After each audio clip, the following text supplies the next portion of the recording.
नाज़रीन, रीजन के अंदर बड़ी एस्केलेशन हुई है। इसराइल की जानिब से दो मुल्कों के ऊपर अटैक किया गया है। यमन के ऊपर अटैक किया गया है, लेबनान के ऊपर अटैक किया गया है और यमन के जो आर्मी चीफ है वो इसमें निशाना बने हैं। बड़ी ही डेंजरस डेवलपमेंट है, बड़ी ही डेंजरस एस्केलेशन है, लेकिन ये एक एक्सपेक्टेड एस्केलेशन थी। ये एग्रेशन जो है इसराइल का, ये एक्सपेक्टेड था। और ये एक्सपेक्टेड क्यों था ये भी आपके सामने रखेंगे और आगे क्या होने जा रहा है। यमन ने कहा है कि इसराइल जो वो हैवी प्राइस पे करेगा। यमन, आप देखिए, इसराइल पर अब हमले नहीं कर रहा था क्योंकि गजा में सीजफायर हो गया था और यमन की बुनियादी जो हमले हैं वो सिर्फ गजा के लिए हैं, गजा के सपोर्ट में हैं। तो वहां पर सीजफायर हुआ तो यमन ने अपने हमले जो रोक लिए थे। और अभी जब इसराइल जो है वो वायलेशंस कर रहा है गजा में, तो भी सिर्फ यमन वो मुल्क है जिसका ये मैसेज गया कि अगर इसराइल ने फुल स्केल अग्रेशन यहां पर शुरू किया तो फिर हम जब रिस्पॉन्ड करेंगे। तो उस यमन के ऊपर जो वो अटैक कर दिया गया है। और इसके साथ अमेरिका और कुछ दीगर मुल्कों के एयरपोर्ट्स हैं जहां पर प्रो पैलेस्टाइन हैकर्स ने कुछ हैकिंग अटैक्स जो वो किए हैं। और इसी दरमियान बरतानिया के जो इंटेलिजेंस चीफ हैं उन्होंने कहा है कि ईरान उनके लिए बहुत बड़ा खतरा है। ये सारी चीजें जो है वो ईरान जंग की तरह मामलात को लेकर जा रही हैं। पहले इसराइल जो है वो उसकी कंप्रीहेंसिव कैंपेन है ईरान को खतरा बताने के लिए। अब बरतानिया का इंटेलिजेंस चीफ जब उठकर कह रहा है कि ईरान उनके लिए भी खतरा है, तो इसका मतलब क्या है? ठीक है ना। तो ये काफी डेंजरस बात है। और इसी दरमियान ट्रंप ने ये कहा है कि वो वेनेजुएला की टेरिटरी के ऊपर, वेनेजुएला की लैंड के ऊपर एयर स्ट्राइक जो है वो करने जा रहे हैं। और अल शरा ने पुतिन को ये कहा है कि रशिया जो है वो अपनी फौज सदरन सीरिया में, जो इजराइल का बॉर्डर वाली साइड है, जो सदरन सीरिया जहां पर इजराइल ने ऑक्यूपेशन कर रखी है, वहां पर अपनी फौज डिप्लॉय करे। जैसा कि सिक्योरिटी बशार अल असद के टाइम पर रशिया जो है वो शाम को दे रहा था, उसी नौयत की सिक्योरिटी जो वो शाम को रशिया दोबारा दे। अब आप जरा अंदाजा कर लें कि इन्होंने इस मामले में सिर्फ और सिर्फ इजराइल बेनिफिशियरी रहा, किसी को कोई बेनिफिशियरी नहीं हुआ, सिर्फ जब वो इजराइल बेनिफिशियरी रहा। और उसके नतीजे में रेजिस्टेंस को कमजोर करने की जो वो कोशिश की गई। और इसके साथ जो वो इजराइल माउंट हरमोन तक जब वो पहुंच गया और इसके साथ इजराइल ने मजीद सीरिया की जो लैंड है उसको ऑक्यूपाई किया। तो इसका बेनिफिशियरी सिर्फ और सिर्फ इजराइल रहा। तो अब आप देखिए उसी पॉलिसी की तरफ वापस आना पड़ रहा है, उसी पॉलिसी की तरह जब वापस आना पड़ रहा है। तो ये तमाम सूरत हाल आपके साथ शेयर करेंगे। नाज़रीन, एक अनजस्टिफाइड, एक इलीगल और एक बारबैरिक अटैक, यमन जो बहुत ही ब्रेव कंट्री है जिसने फलस्तीन का साथ अपनी जानों से दिया है, उसके ऊपर ये ब्रूटल अटैक जब किया गया है जिसमें यमन के आर्मी चीफ उनको निशाना बनाया गया है। नाज़रीन, हमने आपको बताया था कि इसराइल जो है वो मुख्तलिफ मुल्कों पर हमला करेगा। जब सीजफायर हो रहा था, सीजफायर होने के बाद हमने ये आपको बताया कि मुख्तलिफ मुल्कों के ऊपर हमला होगा। और हमारे पास कोई इंटेलिजेंस इंफॉर्मेशन नहीं थी। उसकी सादा सी वजह है, और सादा सी वजह यह है कि इसराइल के उस सरशिस्त के अंदर शामिल है वायलेंस। ठीक है ना। इस वक्त देखें, 2 साल के अंदर उसको कोई डोमिनेंस हासिल नहीं हुई, उसको कोई हेजेमनी हासिल नहीं हुई, उसको कोई सो कॉल्ड एब्सोल्यूट विक्ट्री हासिल नहीं हुई। तो अब जब गजा में बॉम्बिंग रुक रही है, वहां पर बॉम्बिंग रोकना पड़ रही है, तो किसी और जगह पर बॉम्बिंग करके ये दिखाना कि हम कितने बड़े पावरफुल हैं और हमारी हेजेमनी और हमारी डोमिनेंस है, हम जो मर्जी करें। तो इस बुनियाद के ऊपर हमने आपको कहा था कि मुख्तलिफ मुल्कों के ऊपर अटैक्स होंगे, इसराइल जब मजीद बॉम्बिंग करेगा तो उसका नतीजा जो है वो आपके सामने है। नाज़रीन, ये जो आज हमला हुआ है और यमन के ऊपर, जो इस वक्त इसराइल के ऊपर अटैक्स तो कोई नहीं कर रहा, वो गजा की वजह सपोर्ट में थे और यमन को नहीं अटैक कर रहा, उसके ऊपर दोबारा अटैक होना, इससे रीजन के लोगों को और दुनिया को मजीद इस बात की कंफर्मेशन होनी चाहिए, इस बात को उन्हें अंडरस्टैंड करना चाहिए कि जब तक इसराइल मौजूद है ये वायलेंस और जंगें खत्म नहीं होंगी। देखिए, इसराइल ने हुलिया बिगाड़ कर रख दिया मिडिल ईस्ट का, हशर नशर करके रख दिया मिडिल ईस्ट का। मिडिल ईस्ट के लोगों की कितनी बड़ी बदकिस्मती है, कितने लोग, लाखों नहीं मिलियंस की तादाद में लोग लुकमा अजल बन चुके हैं इजरायली जंगों की वजह से। दहाइयां गुजर गई हैं, यहां पर जुल्म और वायलेंस और जंगें इनके खत्म होने का नाम नहीं आ रहा। वजह क्या है? जब आप खंगालते चले जाते हैं तो ये एक ही वजह आपको कारपेट के नीचे जो है वो नजर आती है, और वो ये है कि ये कॉलोनी इसको चलाने के लिए मुसलसल वायलेंस, और डॉक्ट्राइन में ये लिखा हुआ है कि हेजेमनी जो है वो हमने मिडिल ईस्ट में रखनी है, सबको गुलाम और सब्जुगेट करके रखना है। तो ये वो रियलिटी है, ये वो एक डार्क रियलिटी है जिसको जब तक रीजन के कंट्रीज समझेंगे नहीं, तब तक ये इजराइल को रोक भी नहीं सकते। इजराइल को रोकने का तरीका उसके साथ पीस एग्रीमेंट्स करना नहीं है, उसके साथ अब्राहम अकॉर्ड करना नहीं है, उसके साथ अनकंडीशनल मुआहदे करना नहीं है, उसके साथ तिजारत बढ़ाना नहीं है, उसके साथ इकोनॉमिक मुआहदे करना नहीं है। एक ही तरीका है यहां पर जंगों को रोकने का, और वो ये है कि इजराइल को ताकत के साथ जवाब दिया जाए, उसी रास्ते से जवाब दिया जाए जैसे ईरान ने जवाब दिया, उसी रास्ते को इख्तियार किया जाए, तभी इस रीजन के अंदर अमन होगा। बाकी कोई चीज इस रीजन के अंदर अमन नहीं ला सकती। जितना ये पिछले इजरायली गुनाहों के ऊपर मिट्टी डालने की कोशिश करेंगे, उतना ज्यादा इजराइल के क्राइम जो है वो बढ़ेंगे। आज के ये हमले देखिए कितने अनजस्टिफाइड। क्या आप मुझे बताइए, यूएस सेंटकॉम ने कहा कि बड़ी अपॉर्चुनिटी है यहां पर पीस की और हमास जो है वो वायलेंस बंद करे, तो हुतीज पर हमला क्यों किया, यमन के ऊपर अटैक क्यों किया, लेबनान के ऊपर अटैक क्यों किया? आप जरा अंदाजा करें ना, क्या अब क्या जरूरत है, क्या जस्टिफिकेशन है वहां पर अटैक करने की? तो ये बहुत बड़ी कंफर्मेशन है, आज का ये हमले बहुत बड़ी कंफर्मेशन है कि आप रीजन से जंगे और वायलेंस खत्म नहीं कर सकते, और उसकी सिर्फ बुनियादी वजह इजराइल है। इस वक्त पूरी दुनिया में स्टेट टेररिज्म का एक ही एंटिटी है जो इसकी वजह है। तो वहां पर उनका बेटा भी साथ शहीद हुआ। यमनी आर्म्ड फोर्सेस मॉन मटायर्ड chief of staff. Israeli defence minister कह रहा है कि हम मजीद हमले जब वो अंसारुल्लाह के ऊपर करेंगे, और उन्होंने बताया है कि आर्मी चीफ का जो बेटा उनके साथ मौजूद था वो भी शहीद हो गया है। सो नेतन्याहू ने कहा है कि वी विल रीच एवरीवन। ये देखें ना, डोमिनेंस, हेजेमनी दिखाने का एक कोशिश वो चाहते हैं। और ये जो हाई प्रोफाइल असैसिनेशंस हैं ये इजराइल क्यों करता है? देखें, क्या इससे रेजिस्टेंस रुक जाएगी? तो ये हाई प्रोफाइल असैसिनेशन करने का मकसद सिर्फ हेडलाइन चलाना है। हर मीडिया के ऊपर हेडलाइन चले कि इजराइल ने आर्मी चीफ को असैसिनेट कर दिया। यानी वो ब्रूटल तरीन और वॉर क्राइम ये कितने प्राउड के साथ करते हैं, बड़े फखरी अंदाज में करते हैं कि हमने जो वो असैसिनेशन किया। यानी दुनिया इस असैसिनेशन से पीछे हटती है, ये प्राउडली बताते हैं कि इनकी सबसे बड़ी एक्सपर्टीज ये है। तो एक हेजेमनी, अब वी विल रीच एवरीवन। 2 साल में कुछ हासिल नहीं किया सिवाय सिविलियंस को मारने के, कुछ भी हासिल नहीं किया, कोई एब्सोल्यूट विक्ट्री इजराइल को हासिल नहीं हुई। तो ये सारे अटेम्प्ट्स हैं एक हेजेमनी और डोमिनेंस शो करने के। और चूंकि अरब ताकतें बिल्कुल खामोश हैं और सबमिट कर चुकी हैं इजराइल के सामने, बिल्कुल वो सबजुगेट हो चुकी हैं, कोई एक स्टेटमेंट भी उन्होंने, यमन पर इतने बड़े एग्रेशन हुए, एक स्टेटमेंट भी उन्होंने जारी नहीं की। और जो वाशिंगटन पोस्ट की रिपोर्ट है कि ये तो सारे खुफिया मुलाकातें करते रहे जब इजराइल जब वो गजा के ऊपर इतने बड़े मजालिम के पहाड़ तोड़ रहा था और पूरी इंसानियत शर्मिंदा हो रही थी, पूरी इंसानियत की रूह काम गई थी, ये उसी एंटिटी के साथ जब ये अब ऐसे पोर्ट्रे कर रहे हैं जैसे वहां पर कुछ हुआ ही नहीं है, और अभी तक फलस्तीनियों ने अपनी बॉडीज नहीं निकाली हैं। आप इस जेनोसाइड को कैसे दबाएंगे? आपने जो यहां पर बीज ये बोए गए हैं वायलेंस के, इसका नतीजे में अमन और मोहब्बत की फसल कैसे उगेगी? सो ये मैं आपको बता रहा हूं, ये आज का हमला रिजल्ट है उस सोच का। अभी भी पिछले 4-5 दिनों में सब मुलाकातें कर रहे हैं, ट्रंप की तारीफें हो रही हैं, पीस हो गया, ये हो गया, वो हो गया, और ये नतीजा आपके सामने है। कुछ उस मट्टी डाली जा सकती है कुछ वक्त के लिए, मसला हल नहीं हो सकता। और एक ही रास्ता है, वो कोई मामूली रास्ता नहीं है, वो बड़ा कुर्बानियों वाला रास्ता है, लेकिन असल रास्ता वही, अगर अमन लेकर आना है तो वही रास्ता। लेकिन इनमें वो दमखम नहीं है। ज़ाहिर है एक तबीयत होती है, यानी देखना ईरान है कुर्बानियां दे रहा है, उसका अपने एक हिस्ट्री है, रेजिस्टेंस इनकी, तो ये मतलब ये नहीं लड़ सकते, ये मिडिल ईस्ट के ये वाले जो मालिक है ना, ये लड़ सकते। हाँ, टर्क्स जो हैं उनकी अपनी एक हिस्ट्री है, ठीक है ना, उनका एक डीएनए जो है ना उसमें बड़ा फर्क है, और उनकी एक हिस्ट्री है, वो लड़ सकते हैं। फारस के लोग लड़ सकते हैं, ये जिस सूरत हाल में ये है ना, ये नहीं लड़ सकते, ठीक है ना, और ना ये लड़ रहे हैं। ये तो बस इसमें बैठे हुए हैं कि हमें बस बताओ, अमेरिका और इजराइल इनको बस ऑर्डर करे कि इन्होंने करना क्या है, बस हमें बख्श दो, बस ये इनका तबीयत ये है। तो इनकी ना वो तैयारी है, ना वो सलाहियत है, और इन्हीं की इस कमजोरी का नतीजा है कि फलस्तीनी भी भुगत रहे हैं और सारा मिडिल ईस्ट भुगत रहा है। और फिर इनका बयानिया देखो, इनका बयानिया ये है कि अगर अंसारुल्लाह पर हमला हुआ है तो अंसारुल्लाह जिम्मेदार है, अगर फलस्तीनियों की जेनोसाइड हुई है तो हमास जिम्मेदार है, अगर लेबनान में हजारों सिविलियन मारे गए तो हिजबुल्लाह जिम्मेदार है, अगर ईरान में इतना बड़ा जुल्म हुआ है तो उसकी वजह ईरानियन रिजीम है। अब जरा अंदाजा करें, ठीक है ना। तो कतर पर जो हमला हुआ है उसका जिम्मेदार वैसे कौन है? और ये जो अल-शरा सबका मुतफिका उम्मीदवार वहां पर लाया गया है और सीरिया को भी नहीं बख्शा गया, तो वहां पर जिम्मेदार कौन है? सारी अरब हुकूमतों का मुतफिका कैंडिडेट है ना। तो अब शाम को भी नहीं इजराइल बख्श रहा, तो उसका जिम्मेदार कौन है? तो जब उन्होंने आंखें खोलनी नहीं तो फिर नहीं खोलनी बस। So Netanyahu, we will work to achieve all war objectives. अब ये गजा पर हमला करने का बयानिया और धमकियां जब लगाई, वह हम तमाम ऑब्जेक्टिव जब पूरे करेंगे, ये नहीं रुकने वाले हैं।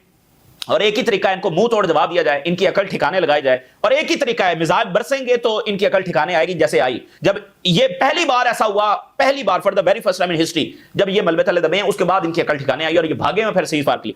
अभी 3 महीने गुजरे उस जंग को, अभी फिर कह रहे हैं ईरान पर हमला करेंगे, तो सीज फायर किस लिए किया था? ईरान तो जंग चाहता ही नहीं था ना, उसके कहने पर सीज फायर हुआ, तो सीज फायर तो ये भागे ना, फिर सीज फायर ना करते। इतना ही तुम्हें शौक है ईरान से लड़ने का, फिर ईरान पर हमले की तैयारी हो रही, तो सीज फायर किस लिए किया? तो ये जो इलीट है ना, मिडिल ईस्ट की इलीट, इन्होंने फलस्तीनियों का भी सौदा किया है और इन्होंने इजराइल को ये अलाउ किया हुआ है, वगैरह ये कोई इतनी बड़ी बला का कोई नाम नहीं है। और इजरायली एयर स्ट्राइक जो है वो उधर लेबनान के अंदर हुई है, और वहां पर लेबनीज गवर्नमेंट और उस पर मिडिल ईस्ट के एक बड़े मुल्क का प्रेशर है।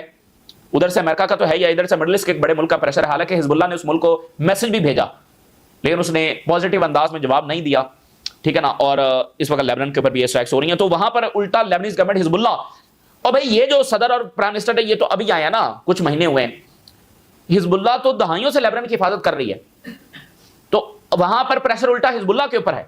अब ये बयानिया देखे ना कि वो इजराइल के बयानिया के हाथों कैसे खेलते हैं।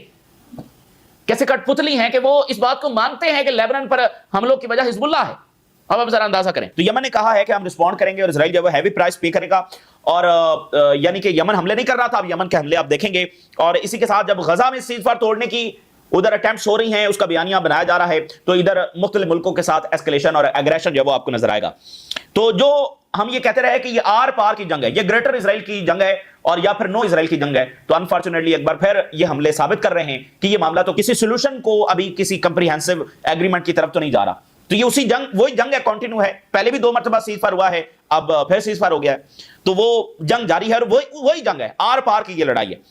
और ब्रिटिश जो इंटेलिजेंस चीफ है वो कह रहे हैं कि we face increasing threat from Iran, from Russia and terrorist. अब आप जरा कंपैरिजन देखिए, ईरान, रशिया एंड टेररिस्ट। अब यूके इंटेलिजेंस चीफ कह रहा है, इंपॉर्टेंट होती है इंटेलिजेंस चीफ और फिर यूके का, अब उसने ईरान के ऊपर डाल दिया कि ईरान किससे हमें खतरा है, यूरोपीय यूनियन को खतरा, नेटो को खतरा है। वो इजराइल तो वैसे भी सुबह दोपहर शाम लगा हुआ है। अब ब्रिटानिया भी कह रहा है खुल करके ईरान से हमें खतरा। भाई ईरान से क्या खतरा हो गया? तो इससे वाज़ेह है कि नेटो जो है वो ईरान पर जंग की तैयारी कर रहा है, और इससे पहले भी ईरान ने कहा जो उन पर हमला हुआ है इसके पीछे नेटो था। तो इजराइल उनकी प्रॉक्सी है, इजराइल उनकी प्रॉक्सी है और जंगों के लिए है और डर्टी वर्क करने के लिए रखी हुई है। और कभी भी ये वेस्टर्न गवर्नमेंट्स जो हैं, ये इनका ना जमीर हिला है ना हिलेगा, उनको कोई फर्क नहीं पड़ता इजराइल क्या कर रहा है, उन्होंने इजराइल को रखा ही इसी काम के लिए हुआ है। तो अब जरा ट्रंप की स्टेटमेंट देखिए, कहता है Iran is struggling to survive, forget their nukes. अब वो कह रहा है कि हमने जो सैंक्शंस लगाई हैं, ईरान इतना कमजोर हो चुका है कि वो तो बस सर्वाइव के लिए स्ट्रगल कर रहा है। यानी देखें वही चीज के सैंक्शन लगाकर उसको कमजोर किया जा रहा है और फिर उसके ऊपर स्ट्राइक करके उसको जब तबाह कर दिया जाएगा। तो जब ये हमला करेंगे फिर ईरान दिखाएगा कि वो कितना कमजोर है और कितना ताकतवर है। एक एनालिसिस देखिए, उसने कहा कि ये जो पीस थ्रू स्ट्रेंथ का मंत्रा है, ये एक रीब्रांडिंग है उस हेजिमोनिक कॉन्सेप्ट की जिसमें अमेरिका थ्रेट्स को यूज करता है, मिलिट्री पावर को यूज करता है, डिसरिगार्ड करता है इंटरनेशनल लॉ को, और कंट्रीज को फोर्स किया जाता है सबमिट करने पर, गुलाम बनने पर, झुकने पर, सबमिशन के ऊपर, सबजुगेट करने पर मुल्कों को मजबूर किया जाता है। तो ये पीस थ्रू स्ट्रेंथ जो है वो उस डॉक्ट्राइन की रीब्रांडिंग है। अटैकिंग वेनेजुएला और गजा के अंदर जो जेनोसाइड है, और ईरान के ऊपर जो हमला है, और फिर रशिया के साथ एक डायरेक्ट वॉर शुरू करना है, और चाइना को थ्रेट करना है, और दुनिया को बुली करना है विद टैरिफ्स, एंड साथ फिर यह भी डिमांड करना कि साथ अमेरिका का शुक्रिया भी अदा किया जाए। ये एक स्टेप फॉरवर्ड है उस अमेरिका का जिसने पहले बहुत सारे मुल्कों को तबाह किया है। नॉट बीइंग कंस्ट्रेन्ड, वो किसी भी लिमिट में नहीं आ रहा है, बल्कि वो तो 4 कदम आगे बढ़कर, यानी जो कुछ अमेरिका ने पीछे किया है, कितने मुल्कों को तबाह किया है, कितने मुल्कों को बॉम्बिंग की है, वो इससे भी 4 कदम आगे बढ़कर आ रहा है। और ये हम इन रियलिटी देख भी सकते हैं। A major war is predictably coming and the larger powers recognise that submission will eventually result in their destruction. तो दुनिया के मुल्क इस बात को अंडरस्टैंड कर रहे हैं कि अगर हमने अमेरिका के सामने सबमिट कर दिया तो इसका नतीजा पीस नहीं निकलेगा, इसका नतीजा यह नहीं निकलेगा कि उनको बख्श दिया जाएगा, बल्कि इसका नतीजा भी उनकी डिस्ट्रक्शन ही निकलेगा। तो सरेंडर और सबमिशन और सबजुगेशन ये कोई ऑप्शन नहीं है। और इसका वाज़ेह मुजाहरा आप ईरान में देख सकते हैं, इसका वाज़ेह मुजाहरा वेनेजुएला में देख रहे हैं। वो सबजुगेट नहीं कर रहे हैं, वो लड़ रहे हैं, अथवा वो जंग भी नहीं चाहते हैं, वो हर सूरत अमेरिका के साथ मुज़ाकरात चाहते हैं, उनके साथ मुआहिदा करने, जिसका सबसे सॉलिड एग्जांपल ईरान की न्यूक्लियर डील थी, जिसमें यूनिलैटरली इजरायली लॉबी के प्रेशर में ट्रंप निकल गया, जिसका नतीजा फिर ये जंगें निकली। और अभी रिसेंटली ईरान जो है वो डिप्लोमेसी कर रहा था अमेरिका के साथ, और साथ धोखा देकर उस पर अटैक कर दिया गया। तो एक चीज ओआईसी के ममालिक को अपने अगर ये दिमाग में बिठा लें, इसके जो लीडर्स हैं जो बिल्कुल अमेरिकन मफादात के लिए और इजरायली मफादात के लिए काम कर रहे हैं, अब ये बात भी स्टैब्लिश हो रही है, खुद उनका मीडिया उठा उठाकर इनको एक्सपोज कर रहा है, ये अगर अपने दिमाग में ये बात बिठा लें कि प्रॉब्लम उधर है, प्रॉब्लम ईरान नहीं है, प्रॉब्लम रेजिस्टेंस नहीं है। मुझे बताइए एक एग्जांपल जरा हिस्ट्री से निकाल कर लाइए, एक एग्जांपल, सिर्फ हजारों साल की हिस्ट्री में सिर्फ एक एग्जांपल निकाल कर लाइए, जिस मुल्क को ऑक्युपाई किया गया हो, जिसको कॉलोनी बनाया गया हो, उस मुल्क के लोग रेजिस्टेंस ना करें। ये जरा हजारों साल की हिस्ट्री से एक एग्जांपल तो निकाल के लाइए। ये कैसे मुमकिन है कि एक मुल्क को ऑक्युपाई किया जाए, उसके लोगों के ऊपर मजालिम उठाए जाएं, गजा को ओपन एयर प्रिजन बना दिया जाए, और फिर वहां के लोग जो आगे से रिएक्ट भी ना करें? ये कैसे मुमकिन है? तो ये आइडियोलॉजी रखना कि कसूरवार ईरान है, कसूरवार बशार अल-असद था, कसूरवार कजाफी था, कसूरवार हमास है, हिजबुल्लाह है, अंसारुल्लाह है, ये इनका सबसे बड़ा टेक्निकल प्रॉब्लम है। जब ये इस बात को जान लेंगे कि मसला उधर से है, तो फिर ये सही डायरेक्शन लेंगे। तब तक ये जंगें ही हैं बस। और उधर जो है वो अमेरिका के कुछ एयरपोर्ट्स और कनाडा के कुछ एयरपोर्ट्स, वहां पर हैकर्स ने ब्रीच किया है US airport PA system with pro Palestine message. तो उन्होंने मतलब वो डिफरेंट स्क्रीन्स के ऊपर जो है वो प्रो पैलेस्टाइन मैसेजेस उन्होंने लिख दिए, और ये बहुत बड़ी खबर रॉयटर्स ने दी है सीरिया के हवाले से। प्रेसिडेंट शरा ने जो कल मुलाकात हुई है उसमें प्यूटन को कहा कि वो सपोर्ट करे अगेंस्ट इजराइल। प्यूटन से अब इजराइल के खिलाफ मदद मांगी जा रही है। इक्वेशन तो फिर वही आ गई ना भाई, इक्वेशन तो वही आ गई। और ये अल-शरा साहब इजराइल को दोस्त कह रहे थे, अब रशिया की मदद क्यों चाह रहे हैं? तो देखिए ये फिर एक आपके सामने एग्जांपल है कि गलत पॉलिसी को परसू करेंगे, नतीजा कुछ भी नहीं निकलेगा। ये कितनी सादा सी बात है जो हम जैसे लोगों को भी बड़ी आसानी के साथ समझ आती है कि भाई सीरिया पर कब्जा हो रहा है, अल-शरा जो है वो कह रहा है इजराइल दोस्त है। कैसे दोस्त होगा?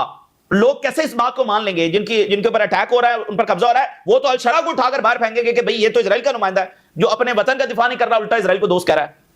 और इस बंदे ने एक स्टेटमेंट गजा के लिए जारी नहीं की।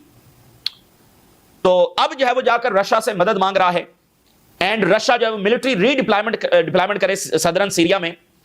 और उसने कहा कि इजराइल जो है वो वाइड बफर जोन बना देना चाहता है सदरन सीरिया में और ऑक्यूपेशन करना चाहता है। और रशियन मिलिट्री जो है, जो बशार अल असद के टाइम में जो उसकी पोजीशन थी डिफरेंट सदरन सीरिया में डिप्लॉयमेंट थी, वैसे ही डिप्लॉयमेंट रशिया जब दोबारा करे to limit IDF activities in the region. अब रशिया की मदद मांगी जा रही है टू डटर इजराइल।